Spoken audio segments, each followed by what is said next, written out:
friends! My name is Antoinette Chanel and welcome back to my channel. For today's video, I want to start with part one of a two-part series that I will be uploading to this channel covering all of the stuff that I learned in Courtiers by Valentine Low. Now, as I cover Courtiers, there will be spoilers, so if you are looking to avoid those, then you probably don't want to watch my series. But if you want to hear about all of the stuff that I learned about the royals, including William and Catherine and Harry and Meghan, this is the spot for you. I think it's important to also speak about who Valentine Low is because I'm learning more about who he is through all of this research that I'm doing, through being more involved in, this sort of snarking that I like to do. And I do also want to pay some respects as someone with a journalism background and seeing what his resume consists of.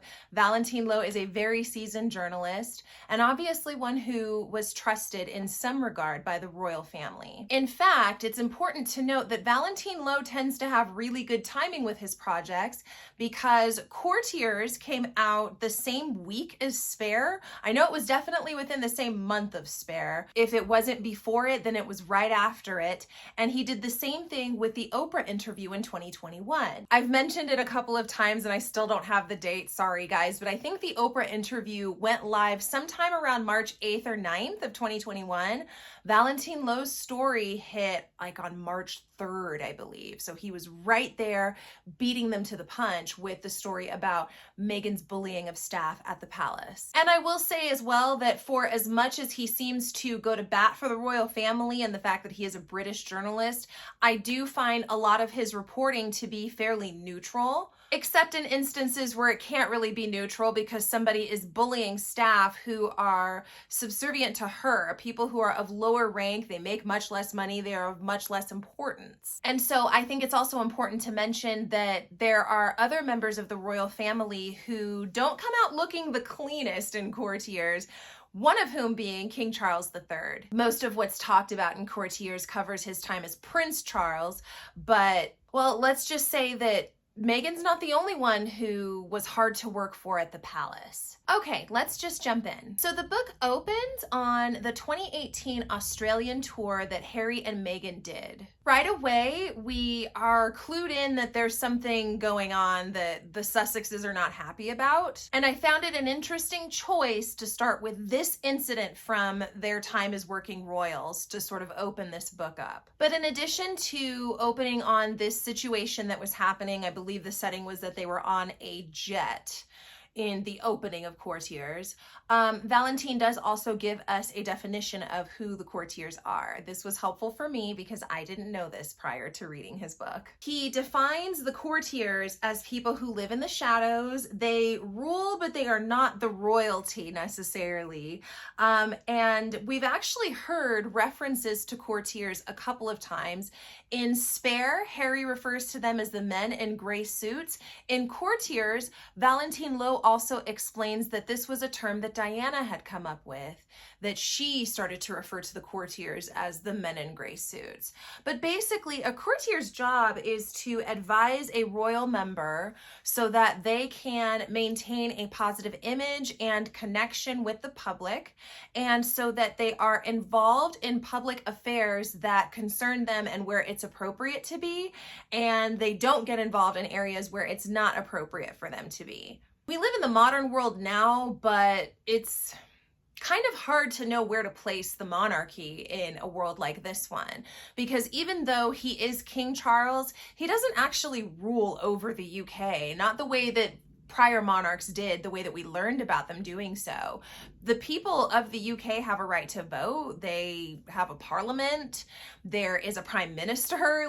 It's not that because he's King Charles, he's just in charge of everything. And so this is where Courtiers can be very important because they help the royal member to see where that distinction needs to be made so that their image can always stay polished to the public. And this is the public at large, not just the UK public, but the world. The entire globe needs to see the royals as figures who they can at least have some sort of connection with. And this became very important for Queen Elizabeth II, who took a tour in South Africa on her 21st birthday is what I heard in the audiobook. So during that trip, she's still fairly young as a royal, and she has courtiers who are advising her on how to best conduct herself on this South African tour. As you can imagine, I would think that that would be a nice luxury to have when you're visiting foreign lands and you don't know the customs, you may not be as familiar with the history, or you might have a history that involves enslaving those people at a prior time. Knowing how to conduct yourself in a way that is not insulting, that doesn't seem insensitive, that expresses remorse, but not too much remorse, because you don't want to make it seem like England's just giving the whole bank away. You know, courtiers help with all of that, and they definitely helped with the career and the reign of Queen Elizabeth II, who became the monarch when she was fairly young. So I learned in chapter 1 that Prince Philip was from Greece. I didn't know that. And that he had asked to marry Queen Elizabeth in 1946. It was announced in 1947. Prince Philip is where Harry and William also get the Mountbatten name from. It seems like Prince Philip had somewhat of a rambunctious entry into the royal family. Valentine makes mention of the fact that when he and Elizabeth married, he put up a flag or something that had like the crest of his Mountbatten family, and it was on palace grounds. So that was sort of seen as like, whoa, what are you doing? This ain't your house, buddy. Like, I know you married her, but come on now, simmer down. Chapter 1 was also titled Starched Shirts, which I think goes along nicely with the term men in gray suits, which is what the courtiers are often referred to as. Okay, in chapter 2, he titled that one Dignified Slavery, and we also start to hear about more of the courtiers who worked and supported many of the royals that we are familiar with right now. So William Heseltine's name gets brought up. He began in the press office, and he was also a former private secretary to Queen Elizabeth II. And Valentine credits William Heseltine as helping the Queen to transform the monarchy's relationship with the press. Being that he began in the press office, that makes a lot of sense. It was also Heseltine who innovated the walkabout for the royals. So prior to the year 1970, the royals really hadn't done a walkabout where, you know, they go out and they mingle with the common folk the way that we're used to seeing them. They hadn't done that before 1970, and I guess that was because it had not been suggested before, but William Heseltine was responsible for making that a staple of royal life. Then we go to chapter 3, which is titled Growing Up, and we start learning about Prince Charles's sort of ascension to the throne. I mean, he has only been king for, like, I think this will be his 3rd year in the seat.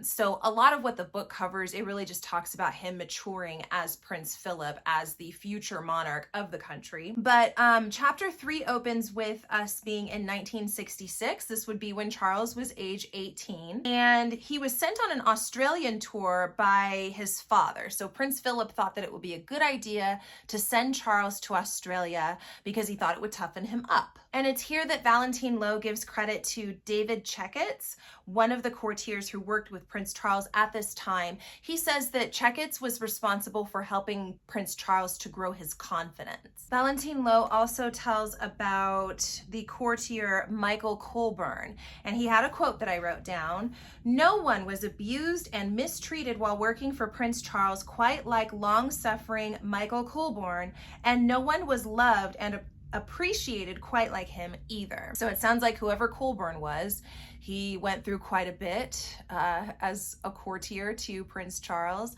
but it sounds like he also left with a positive legacy for what that's worth. This stood out as interesting to me because this sort of speaks to the two different Charleses that I have in my brain, and I say this as somebody who grew up in America, who is an American. I don't know a lot about British life or about the British monarchy. I've done a lot more research into them as I've sort of sunk into my snark of Meghan Markle, but I do remember in the 90s thinking that Charles was not a nice person, and it wasn't just because of the breakup with Diana. In general, he just seemed like not a nice person to be around, always frowning or scowling. He just didn't seem like a kind person. And we get confirmation through Courtiers that working for Charles was definitely no cakewalk. It wasn't easy. It wasn't even a preferred job that a lot of people wanted at the palace. And so I think that in that way, this does a little bit of balancing in the media in terms of what we think about Meghan and how Meghan was acting at the palace. None of it is okay, but perhaps Meghan was looking at previous examples and figured that her behavior would be fine. Not trying to make excuses for either one of these people, but people didn't like working for Charles either. And he definitely became harder to work for in 1981 when he married Diana. Low describes Charles's life before Diana as him living as a carefree bachelor, but we do know that he also had some sort of romantic ties to Camilla Parker Bowles because they maintained a long-standing affair, one that ended up destroying her marriage. I didn't realize that until I listened to this book either.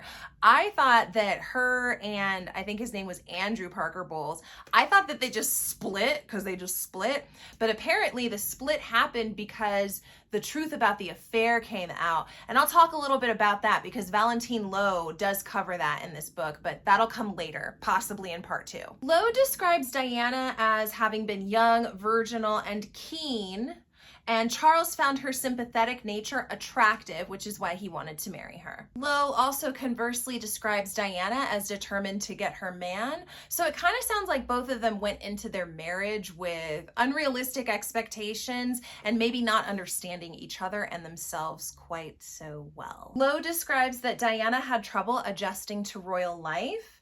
When left to herself for hours, she would often spend that time talking to Michael Colburn. Colburn did the work of trying to help Diana to realize that her life was never going to be the same, that she could never go back to the idea of retreating to your home and having privacy and nobody ever bothering you or hounding you. Keep in mind that this was back in the 80s and 90s when the paparazzi were a lot more in your face and physical than they are in today's day and age. I know people look at today's paparazzi and think, oh, that's not that bad. They're not that cruel. Yes, they are. They put Britney through hell. They were not nice to Diana. They were not nice to a lot of people, including Catherine, Princess of Wales, when she was just Catherine Middleton and dating William. Low even goes on to describe Charles and Diana's wedding as an exercise in self-delusion at Balmoral. Diana was lonely and silent while Charles sort of sank into his hobbies right after they got married. They were kind of doomed from the start, and I would say that that makes a lot of sense considering that I don't think I ever saw Charles and Diana happy in the press together. Even their wedding footage, I don't think Charles is smiling very much. Low says that Colburn witnessed the destruction of Charles and Diana's marriage firsthand. And given the detail that I just shared a little bit ago about the fact that Diana would be left to herself for hours on end and often spend that time conversing with Michael Colburn, it kind of makes sense. And it was at this time that Charles started to feel maybe slighted, maybe insecure, maybe suspicious, but he definitely went off on Colburn for spending so much time with his wife and for seemingly tending to Diana more than tending to him, the true royal. Low also mentions that Charles was frustrated that Colburn was spending so much time with Diana, but he couldn't help him understand her more. So Charles wanted Michael Colburn to help him understand how to better get along with Diana, and Colburn tried, but you know, there was really no substitution for Charles getting to know Diana. But I guess he thought that he could fast track that with the help of Michael Colburn. But while all of this was happening, Charles was still pining for his gal Friday. Apparently that's what he calls Camilla. That's his nickname for her. And Diana was suspicious of this as well. Specifically, Low mentions a incident on the Britannia yacht. You guys in the comments are gonna have to enlighten me a little bit more on that because I don't remember this from the news. I was probably very small. But apparently there was some sort of a row that Charles and Diana got into on this yacht, Britannia, that was sort of a foreshadowing for what was to come. In chapter 3, Low also gives us a glimpse into some of the missteps that Charles made when he was young as a working royal. Specifically, he gave a speech. In chapter 3, Low mentions a speech that Charles gave where he expressed his frustration with the elitists. He felt the elitists were ignoring the feelings of ordinary people at the National Gallery in Trafalgar Square. That was the event. Another one of the courtiers, Michael Adine, was very frustrated with Charles after this event. He felt that Charles was offending parts of the public and that was not his job. And so that was sort of a growing pain of Charles when he was the prince, sort of figuring out how to best conduct himself when speaking to the public and what to speak to the public about. This was all the work that the courtiers were doing to try to sharpen his image, polish it, and make the public not so frustrated or angsty or not dislike the monarchy quite so much. Okay, in chapter 4, which is called Cocktail Hour, I learned some details about the Queen Mother. Apparently she was a really fun person to work for at the palace. That might have just been towards the later part of her life, though. For some reason, I could see her being a really tough one to work for as well when she was in her youth. But Courtiers explains that working for the Queen Mother was not like working anywhere else in the palace. It was often less formal, much more casual. People had fun there. And we get the names of some other courtiers as well. Gilliatt, and who was known to drop F-bombs, apparently. He liked to swear. And McGrath, who was private secretary and stayed working for Prince Philip until he died in 2016. He stayed working for Prince Philip, I think, until 2009 was what I read. Chapter 5, which is titled A Zero-Sum Game.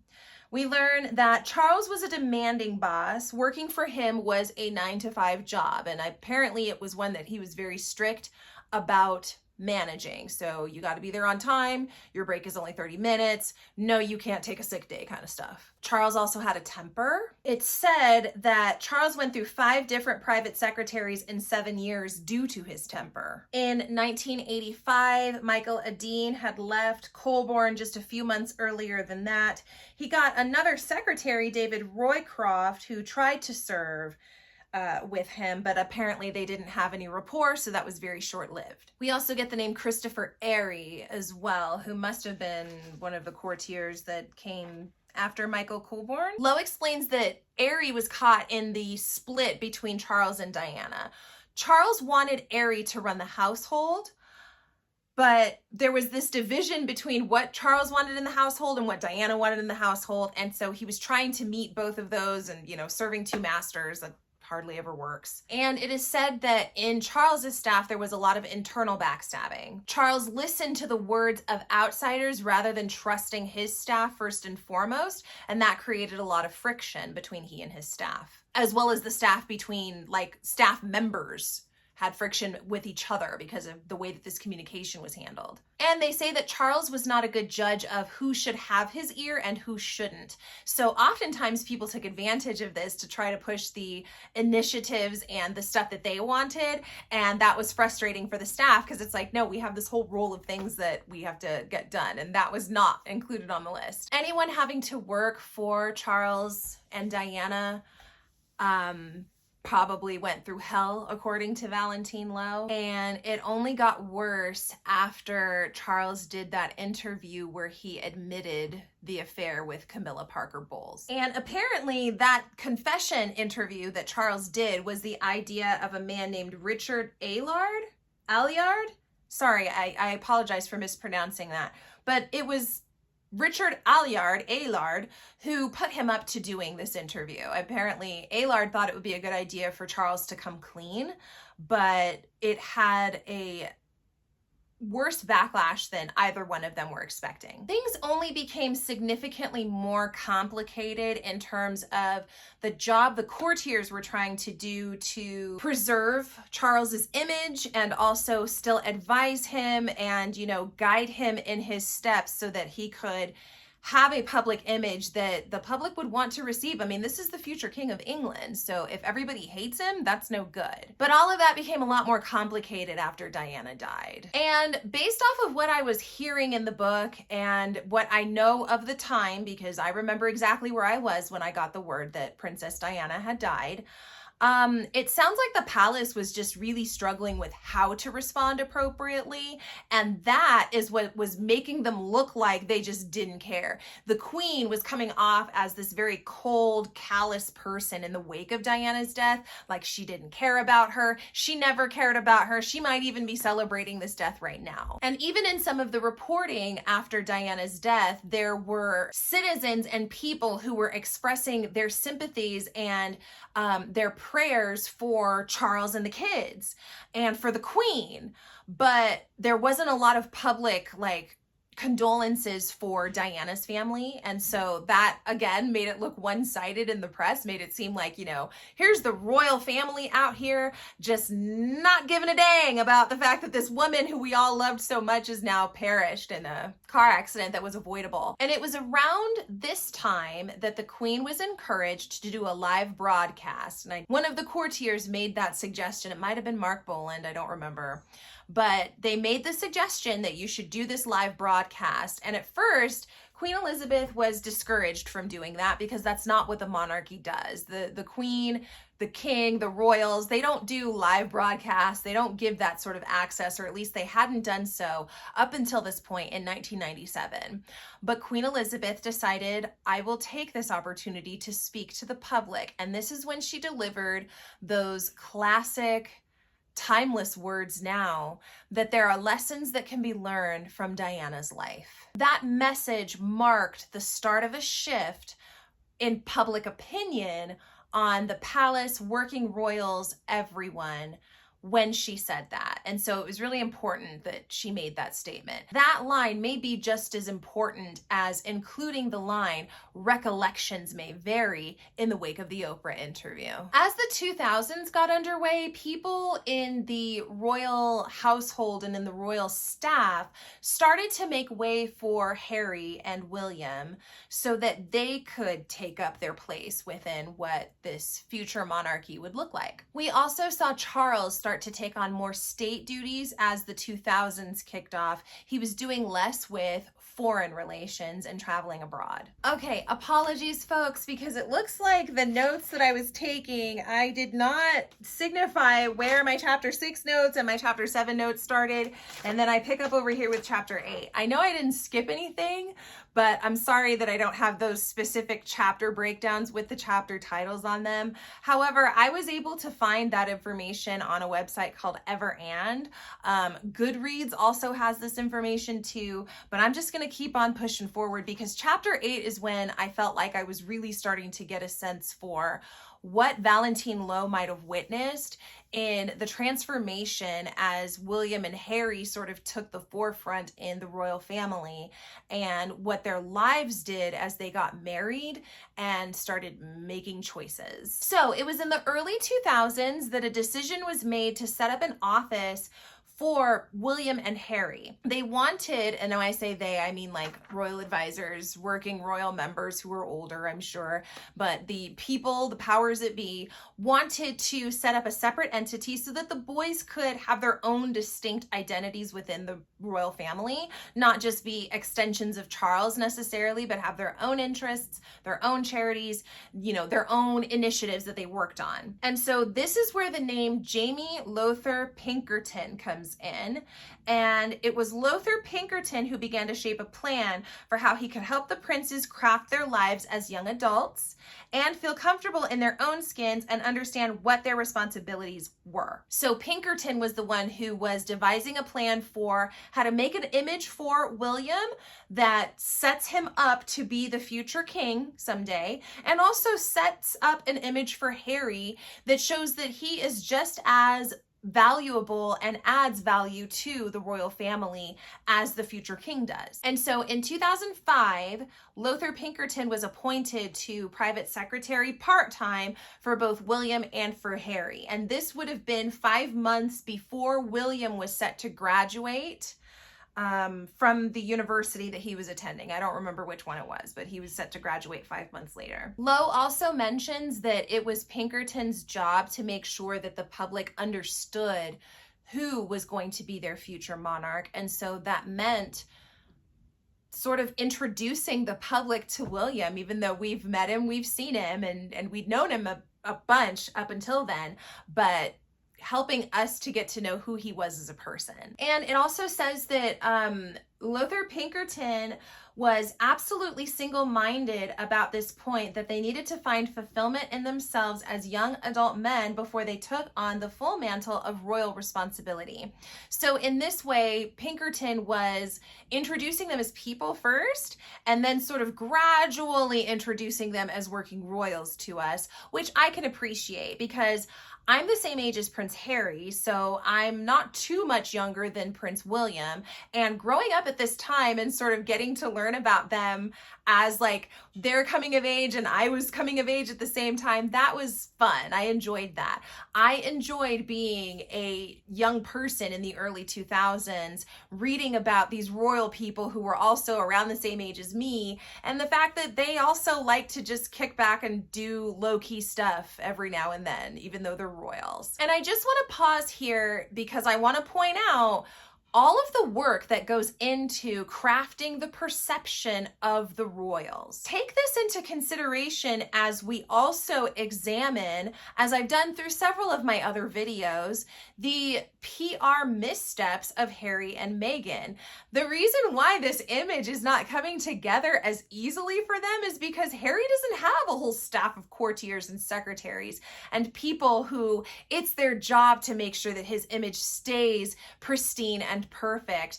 And these are people who have connections with the press, with parts of the government. You know, they are able to keep their ear to the ground and keep the royals informed in such a way that their image stays delicately placed as kind and people who we should like in the public. And so Low actually credits Pinkerton with having pulled strings to get Harry deployed to Afghanistan. So apparently the military service, while it was something that Harry chose, and I'm sure he doesn't have any different feelings about it, this was something that Pinkerton wanted the public to see before they saw him doing royal stuff, which is kind of cool. This might have also been part of what influenced the decision to send bodyguards with Harry on his second deployment, because his first deployment there was no room for him to bring anybody, but he had 2 bodyguards, I think, during his second deployment. And I always thought that that was just really unrealistic. Like, how are the other people who are serving with you looking at you and being like, okay, yeah, you get bodyguards. We don't get bodyguards. But not everybody there was a prince. I get it. When Catherine joined the royal family, the decision was made that they were going to move much more slowly in terms of engagements, initiatives, all of that. And I think part of that might have been because they were trying to make space for Catherine to adjust. I did find it interesting, though, that Valentine Low lays out that this was the plan. The plan was to move slowly with Catherine because it was a big deal. Contrast that with how Meghan was moving when she got into the family, and it was like lightning speed in comparison. Perhaps that's why some of the things that didn't go well, because Meghan didn't have enough time to really adjust and wrap her head around what her life was going to be like now that she was attached to Harry. Not even when she was married to him, even before that. Once she became attached to Harry, it changed her life quite a bit, but I don't think that Meghan or Harry were willing to recognize that, and that's why things did not go very well for them. But I'm jumping ahead. We're back to 2011 after William and Catherine get married. The offices decide, hey, let's keep things slow. Let's make sure that we are deliberate with how we are planning the steps of these working royals. Valentine Low mentions that the brothers had overlapping interests, so that made it kind of hard to figure out what direction to move in with the both of them. And it was at this part of the book that Valentine Low said something that really stood out to me. It was the one piece of this book that stuck with me the whole time, more than anything. It's that after William and Catherine were married, Harry got this sense of urgency that he needed to do something to make an impact, and he needed to do it now. Like, he was really trying to figure out, what can I do? How can I make an impact? I've got to do this quickly. And I think in the book, they mentioned that he even said to someone, you know, I only have until George turns 18. So I feel like that's really important because it speaks to the mindset that Harry has had for a while, that he basically, his contributions don't matter unless he gets them on the board before William's children come of age. And several of the other courtiers and staff tried to advise Harry that no, you can still make a lasting impact into your 40s and your 50s even. You don't have to do it right now just because you're young. But the sense of urgency that Harry had about wanting to make an impact now, and I've got to do this now, that really stood out to me. And I think that it speaks to the mentality that he has. It would definitely explain a lot of the moves that he's made. And Valentine Low also describes that for the most part, the brothers were able to sort of stay out of each other's way whenever they had those overlapping interests. But Harry would express a lot of frustration when there were things that he wanted to do, such as going to Africa, and he was told that he couldn't do it. I don't know, I got the impression that Harry just does not like to take no for an answer, and that he was much worse at that than William was. Like, William would be okay with understanding that, hey, the funds are just not here for us to do this right now, or the timing is not right for us to do this right now. And it didn't seem like if William was having a reaction to those things, I didn't hear about it or see anybody writing about it because I've not read that. And I've read a few books connected to the royals now. But I've heard from several different sources that, you know, Harry has a temper, Harry can be a hothead, and Harry can be very, he's one to storm off when he's not getting his way. But he does make mention, he being Valentine Low, does make mention that Harry felt a sense of pride and accomplishment in establishing the Invictus Games.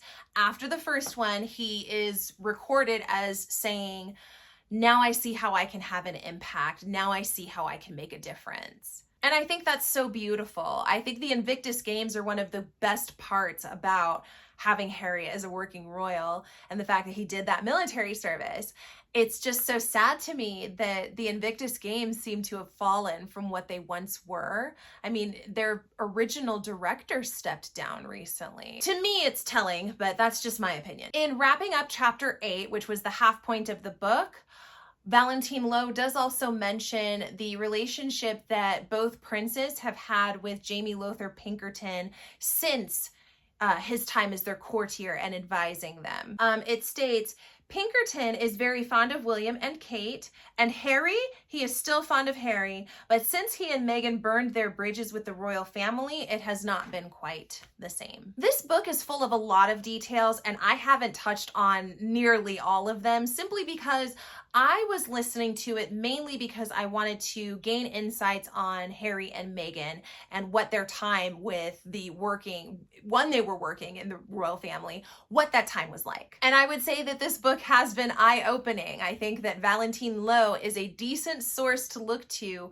when you're trying to figure out where exactly was the story coming from when it comes to the royals. He seems to have some sort of a pulse on what the actual happenings are, and he seems to want to report on those in mostly neutral terms. Like, he really wasn't bashing anybody in this book.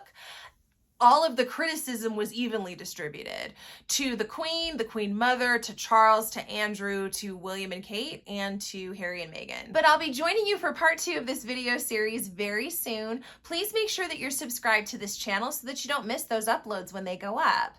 Please also be sure to like this video if you liked it, because it helps me in the algorithm. If you want to leave a comment below, that also helps me in the algorithm. And if you don't know what to comment, you can just put a heart of any color that you like. If you would like to keep up with me on social media, you can follow me on my Instagram. That handle is right there on screen. Otherwise, my friends, thank you so much for bearing with me through this video. Take care, and I'll be talking to you next time.